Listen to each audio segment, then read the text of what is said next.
Siapa yang tidak mengenal olahraga spektakuler dari Brazil, yaitu sepak bola. Tetapi apa kalian merasa penasaran bagaimana kehidupan si pemain? Halo semua, selamat datang di channel kami, Jurnal Kriminal bersama saya Atika Walo. Bagi Anda yang menyukai pembahasan tentang kasus-kasus kriminal, misteri, horor, kami sengaja membangun channel ini untuk Anda. Jangan lupa untuk mendukung channel kami dengan cara subscribe, like, komen, dan share ke media sosial yang Anda punya. Di kasus kali ini saya akan mengulas sisi gelap kehidupan salah satu pemain sepak bola dari Brazil. Siapakah pemain itu? Setelah yang berikut ini.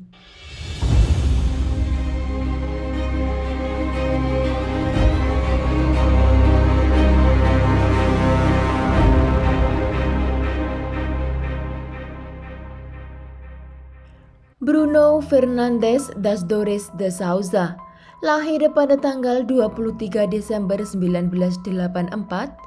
Dia dikenal sebagai Bruno Fernandes atau Bruno. Dia adalah terpidana pembunuh Brasil dan pemain sepak bola profesional yang bermain sebagai penjaga gawang. Antara tahun 2007 hingga 2009, ia adalah penjaga gawang pemenang trofi di klub Brasil Flamengo.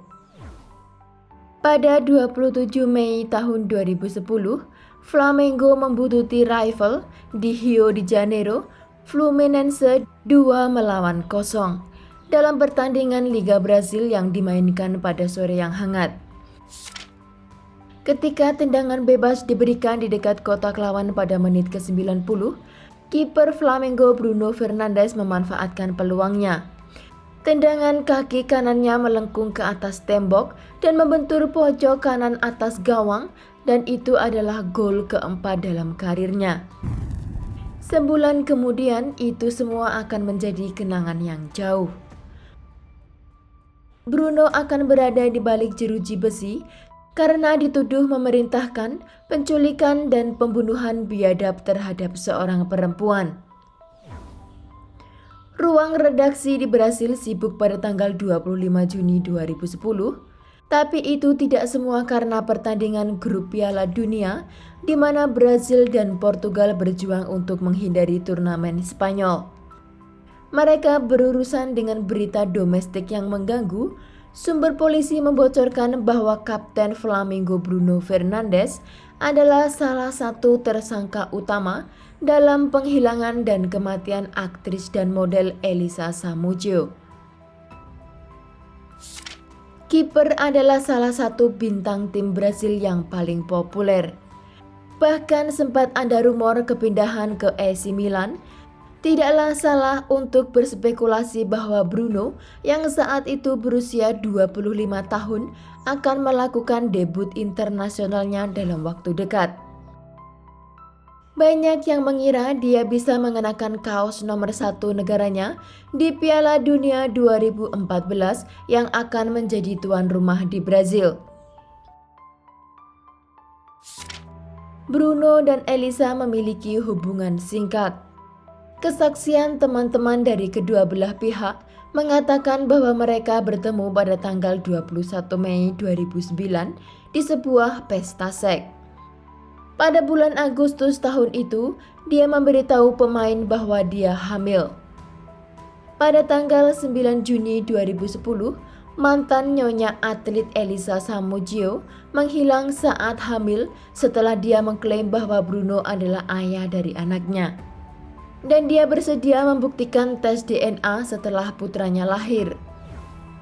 Di pengadilan, Bruno kemudian mengatakan dia putus setelah Elisa menolak untuk melakukan aborsi. Pada saat itu, dia berkencan dengan dokter gigi yang bernama Ingrid Cavalcanti yang akan dia nikahi pada tahun 2016 saat dia di penjara.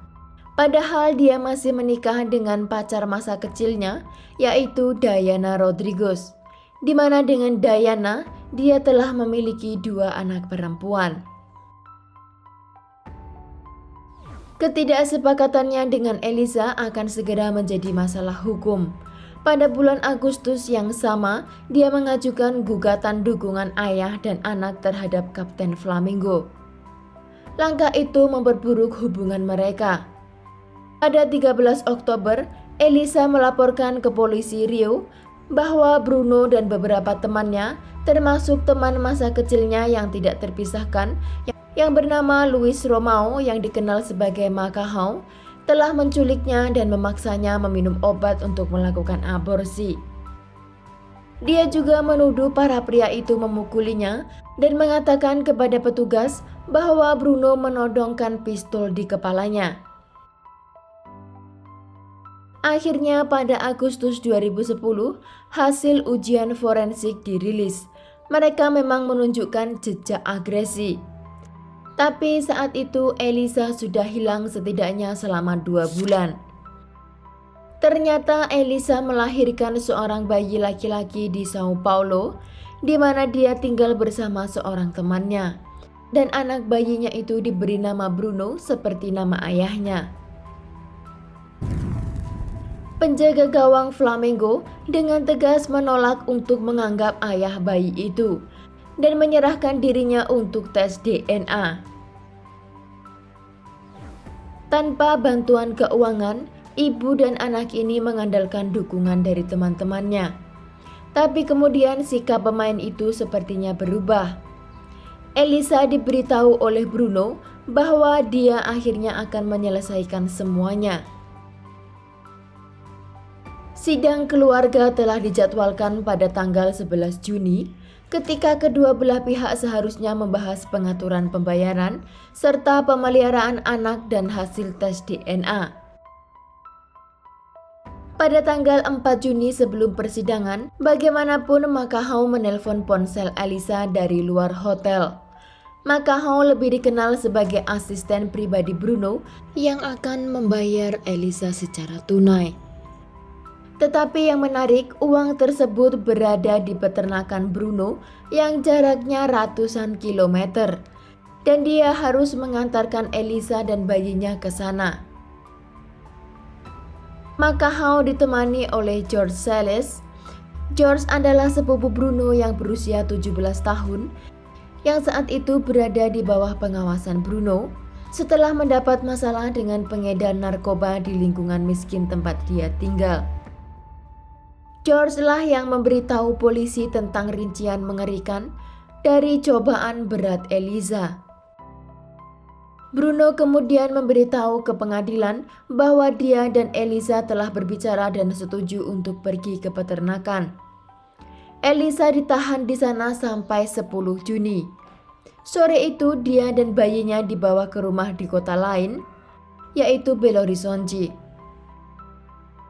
Di sana dia dicekik oleh Marcos, yaitu mantan polisi yang disewa oleh Macahao untuk menangani pembunuhan itu. Tubuh Elisa kemudian dipotong-potong dan diberikan kepada anjing, sementara bagian lain dikubur di bawah beton. Rekan Bruno, termasuk mantan istrinya Diana, kemudian berusaha menyembunyikan bayi itu dari polisi setelah pencarian Elisa dimulai. Bayinya, Brunio atau Bruno kecil, ditemukan oleh petugas polisi di daerah Como di Birairo das Neves di pinggiran Belo Horizonte. Tubuh Elisa tidak pernah ditemukan. Dan Bruno menyerahkan diri ke polisi Rio pada 7 Juli. Pada saat itu, para penyelidik telah memperoleh cukup bukti untuk menghubungkannya dengan kejahatan keji itu. Dalam persidangannya, dia tidak pernah mengaku telah memerintahkan pembunuhan Elisa dan menyalahkan Macahao atas cobaan itu. Akhirnya hakim memvonis Bruno selama 22 tahun penjara pada tahun 2013. Macahao divonis selama 15 tahun dan sejak tahun 2018 mereka menjalani hukuman di penjara terbuka. Dia dan Bruno telah memutuskan hubungan. Sedang Marcos dihukum dengan 36 tahun penjara, 22 tahun untuk pembunuhan Elisa, dan 14 tahun untuk pembunuhan sebelumnya yang dia sudah diadili.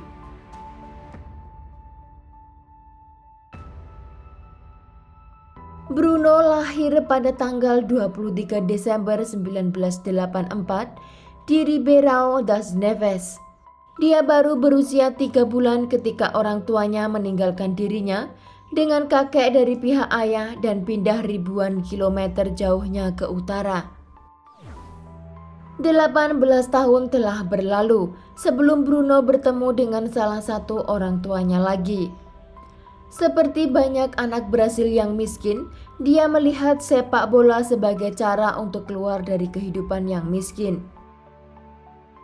Dia berusia 12 tahun ketika dia mulai di akademi di Venda Nova Club, pengumpan di Belo Horizonte. Karena tingginya 6 kaki 2 inch, anak laki-laki ini mudah dipilih untuk posisi penjaga gawang. Sudah ada tanda-tanda temperamen yang mudah berubah. Setahun kemudian, Bruno menghabiskan semalaman di penjara setelah terlibat pertengkaran dengan mahasiswa dan pendukung rival kota Cruzeiro yang diduga mengejeknya. Pada awal tahun 2006, dia ditahan lagi karena mengemudi berbahaya. Tetapi di lapangan semuanya berjalan baik. Bruno bagaimanapun berakhir pada tahun 2006 di Corinthians, klub Sao Paulo yang 6 tahun kemudian akan mengalahkan Chelsea untuk memenangkan Piala Dunia Klub FIFA. Pada tahun yang sama, 2006, dia akhirnya melihat ibunya lagi berkat acara TV Brazil yang membantu menyatukan mereka kembali. Pada tahun 2010, dia didakwa dengan penyerangan, penyiksaan, dan pembunuhan kepada pacar di luar nikah serta ibu dari anak bungsunya. Pada tahun 2013, dia dinyatakan bersalah karena memerintahkan pembunuhannya, menyembunyikan mayatnya, dan menculik bayi laki-lakinya. Akhirnya dia dijatuhi hukuman penjara selama 22 tahun, tetapi pada Februari 2017, dia dibebaskan sambil menunggu banding. Pada Juli 2019, dia dibebaskan untuk menjalani tahanan rumah, sebagian dapat bekerja atau berlatih di siang hari, sementara harus kembali ke rumahnya pada malam hari. Dia kemudian bergabung dengan 3 klub sepak bola, Paços de Caldas pada tahun 2019 dan klub sepak bola Rio Branco pada tahun 2020 dan Atlético Coreaco pada tahun 2021. Kasus ini menyebabkan perdebatan di Brazil tentang perilaku buruk para atlet profesional dan meningkatnya kejahatan terhadap perempuan. Dalam sebuah wawancara media, Bruno mengatakan, "Apa yang terjadi telah terjadi. Saya memang membuat kesalahan dan kesalahan itu sangatlah serius. Tetapi kesalahan terjadi dalam hidup. Saya bukanlah orang yang jahat. Tetapi orang-orang mencoba mengubur mimpi saya karena satu kesalahan. Tapi saya telah meminta ampun kepada Tuhan dan saya akan melanjutkan karir saya." Femisida telah menjadi salah satu topik diskusi hak asasi manusia yang paling aktif di Brazil.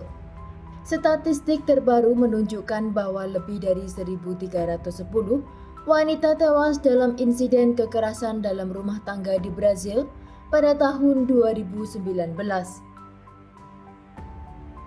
Sekian kasus hari ini, jangan lupa tinggalkan like dan komen. Jika Anda tidak keberatan, klik tombol subscribe untuk mendukung channel kami. Terima kasih saya ucapkan kepada Anda para subscribers. Sekian, sampai jumpa di kasus berikutnya.